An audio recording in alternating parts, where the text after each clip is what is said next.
ये देख सकते हैं जैसे पेटीएम का आया था, पेटीएम का क्या लिखा हुआ है देखो, 18 नवंबर 2021 को लिस्ट हुई है कंपनी। यहाँ प्राइस रेंज क्या लिखी हुई है, 2080 से 2150, 18,300 करोड़ का फंड साइज़ था। अब यहाँ पर आप देख सकते हैं,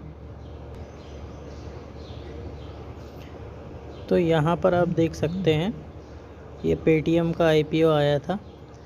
कब लिस्ट हुई है कंपनी, 18 नवंबर को, ठीक है। प्राइस रेंज क्या थी, ये थी जैसे अभी एलआईसी की बताया, और फंड साइज़ क्या था, ये था। अब यहाँ क्या लिखा है, लिस्टेड एट 1950 फॉर 9.3% लॉस। तो जो जिस प्राइस पे आपने बिड किया है, जैसे कि यहाँ पर 2000 की रेंज पे बिड किया था, बट कंपनी लिस्टिंग ही कहाँ हुई है, 1950 पे। अब इसके बाद मैं आपको बताता हूँ कि ये कैसा सेल ऑफ हुआ है ये स्टॉक।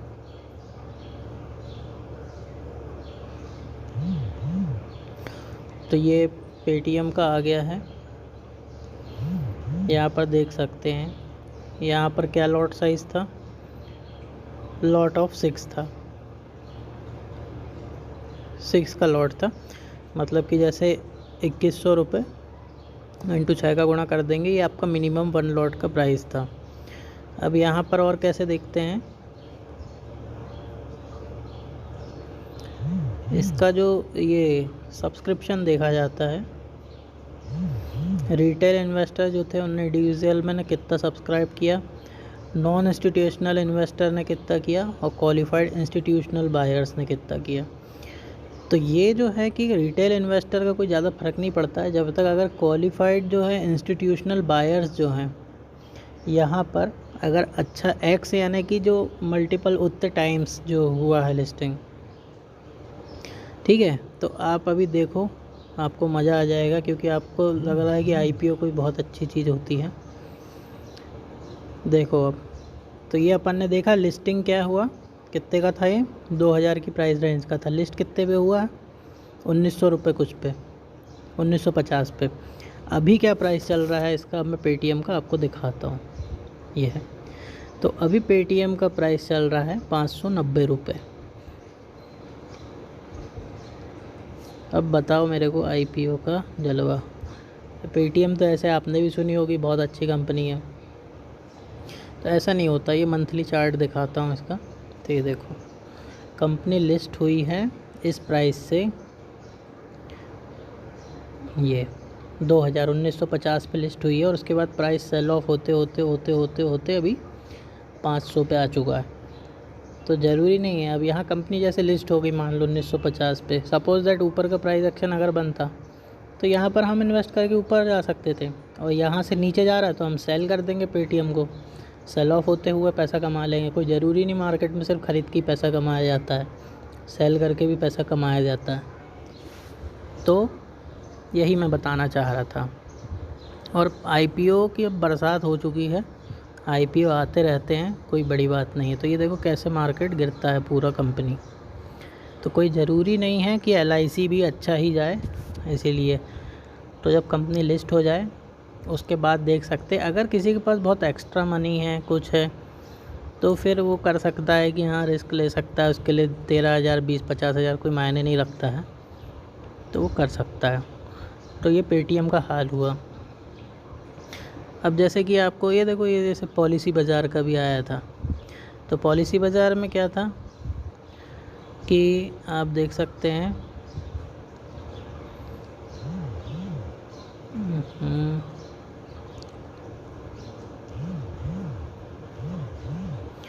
पॉलिसी बाज़ार में क्या था, लिस्टिंग प्राइस था 1150, और इशू प्राइस क्या था 980 का। मतलब अगर आपने आईपीओ में अप्लाई किया होता तो 980 से आपको कितना 1150 का हो जाता, तो एक इस पे 170 रुपये का गेन होता। मिनिमम इन्वेस्टमेंट इसमें 14,100 का था। तो ऐसे रहता है। अभी ये कहाँ चल रहा है, 980 का शेयर, देख लो इसको। तो ये जो है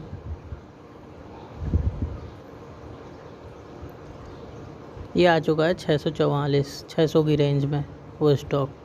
तो ज़रूरी नहीं है हर आईपीओ सक्सेसफुल हो, 10 में से सिर्फ एक आईपीओ ही सक्सेसफुल होता है। और उसकी बहुत सारी चीज़ें होती है जो सब्सक्रिप्शन जिनमें होता है। एक तो है कि लिस्टिंग जैसे होती है, यहाँ पर जैसे देख सकते हैं, गेन्स दिखाता जाता हूँ। यहाँ कितना गेन है, 17% गेन, 14% गेन, 9.3% लॉस। ठीक है, इसके बाद और ऊपर चलते हैं। लेटेंट व्यू का आया था, जैसे इसमें है 159% गेन। जैसे कि अभी मैं बता रहा था, LIC में अगर सपोज दैट 100% रिटर्न भी होगा तो मैक्सिमम 13,000 का प्रॉफिट होगा। तो इसमें 2.5 गुना, जैसे अभी 190 की प्राइस रेंज का था। अब इसमें मैं जो बोल रहा था सब्सक्रिप्शन वाला, वो खेल रहता है। तो इसमें आप सब्सक्रिप्शन देखना, ये देखो, इसमें अब देखो जो बोला था क्वालिफाइड इंस्टीट्यूशनल बायर्स जो हैं कितने टाइम्स है, 145 पॉइंट मतलब x टाइम्स हैं। और यहाँ पर रिटेल और नॉन इंस्टीट्यूशनल का कोई ज़्यादा फ़र्क नहीं पड़ता है। जो क्वालिफाइड इंस्टीट्यूशनल बायर्स है, जो FIIs होते हैं, उनका सब्सक्रिप्शन कितना है उस पर मैटर करता है ये। तो जब लास्ट डेट रहेगी IPO अप्लाई की, तब अगर इतने ज़्यादा टाइम्स अगर क्वालिफाइड आपके इंस्टीट्यूशनल बायर्स अगर सब्सक्राइब करते हैं इस IPO को या कोई भी IPO को, तो उसमें प्रोबेबिलिटी हो सकती है कि हाँ इसके लिस्टिंग गेंस अच्छे आ सकते हैं, फिर भी श्योरिटी नहीं है। और ये जो इंस्टीट्यूशनल बायर्स हैं, ये अगर इंटरेस्टेड हैं तो या तो कंपनी का अच्छा बिजनेस है, या तो ये लिस्टिंग के बाद गेन लेकर के निकल जाएंगे। तो ये फ़ायदेमंद कब होगा, जब ये आपके जो रहते हैं ये ज़्यादा रहते हैं। और IPOs दिखाता हूँ, देखो इसमें कितना है, 3% गेन, 89% गेन गो कलर्स का। इसके बाद और क्या है, इसमें है 6% लॉस, टैगा में 67% गेन। जो आपने नाम सुने नहीं होंगे आज तक, उसी में गेन होगा, अदर में बहुत मुश्किल है, क्योंकि जो नाम से आ जाते हैं उसमें लोग पैसा लेके चले जाते हैं। 15% लॉस, 23% लॉस। श्रीराम प्रॉपर्टीज़ का ही एग्ज़ाम्पल देख लो आप, सबने सुन के रखा है श्रीराम प्रॉपर्टीज़, श्रीराम प्रॉपर्टीज़, श्रीराम नाम सुन के इसमें इतना पैसा लगा है। और जब ये लिस्टिंग हुई है तो कहाँ लिस्टिंग हुई है, 23% के लॉस पे लिस्ट हुई है ये कंपनी का IPO। ठीक है, तो ऐसे होता है। अब इसके बाद ये है मैप माई इंडिया, इसका नाम नहीं सुना होगा कभी। 50% गेन, 12% लॉस, 30% गेन। तो ऐसा होता है, IPO की बरसात लगी है, पूरा IPO आते रहते हैं। IPO आना कोई बहुत बड़ी बात नहीं है किसी भी कंपनी का। ये है, ये ओयो का IPO आने वाला था, गो एयर का, बजाज एनर्जी, दुनिया भर के हैं, और ये LIC का। तो IPO के चक्कर में ना पड़ना ज़्यादा बेहतर रहता है। अगर सपोज दैट इसमें हो भी गया लिस्ट 1800 की रेंज में, तो आप खुद सोचो कि मैक्सिमम आप कितना रुपए लगा रहे हो। 13,000 का लॉट है, आप कितना 1 लाख भी खरीद लोगे तो 1 लाख का गेन है, बट उसमें लॉस देखो, अगर लॉस हो गया, कंपनी सेल ऑफ हो गई, तो आप होल्ड नहीं कर पाओगे उसको।